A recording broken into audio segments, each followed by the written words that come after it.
दोस्तों, पत्नी को ना डांटें। दोस्तों, शुक्र पत्नी का कारक ग्रह है। अगर आप पत्नी से विवाद करते हैं, अशब्द कहते हैं, तो इसकी आपके तन और धन में दोनों हानि हो सकती है। दोस्तों आपको बता दूं, पत्नी की खूबियों को देखो, ना कि उनकी गलतियों को आपको पकड़ना चाहिए।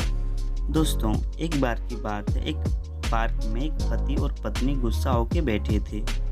तभी वहां से एक गुजरते बुजुर्ग ने उनसे पूछा, इतने गुस्से में क्यों हो भाई? तो फिर दोस्तों उसका पति ने जवाब दिया कि अपनी पत्नी की वजह से, उनकी गलतियों की वजह से।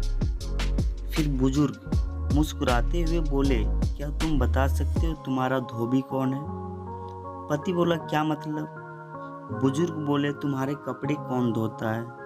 फिर पति बोले, मेरी पत्नी। दोस्तों बुजुर्ग फिर पूछा, तुम्हारे घर परिवार सम्मान का ध्यान कौन रखता है? फिर उसने बोला, पति ने, मेरी पत्नी। दोस्तों फिर एक बार से पूछा बुजुर्ग ने, परेशानी और गम में कौन साथ देता है? बोले, पत्नी। दोस्तों फिर बुजुर्ग ने पूछा, बीमारी में तुम्हारा ख्याल और सेवा कौन करता है? पति ने, बोले, पत्नी।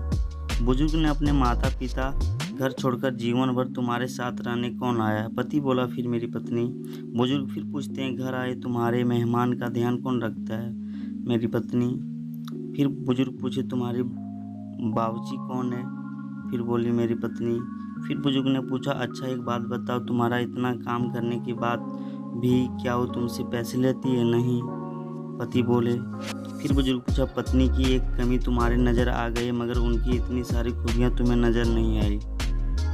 दोस्तों, क्योंकि पत्नी ईश्वर का दिया हुआ सबसे अनोखा उपहार है, तो इसकी कदर की जानी चाहिए। दोस्तों, पति पत्नी को कभी एक दूसरे को अपमान किसी तीसरे के सामने नहीं करना चाहिए, ना कि दूसरों के सामने। दोस्तों, हम सफ़र खूबसूरत नहीं बल्कि कदर करने वाला होना चाहिए। तो इस वीडियो में दी गई जानकारी आपको पसंद आई होगी दोस्तों। तो मिलेंगे आपसे अगले वीडियो में, तब तक के लिए धन्यवाद।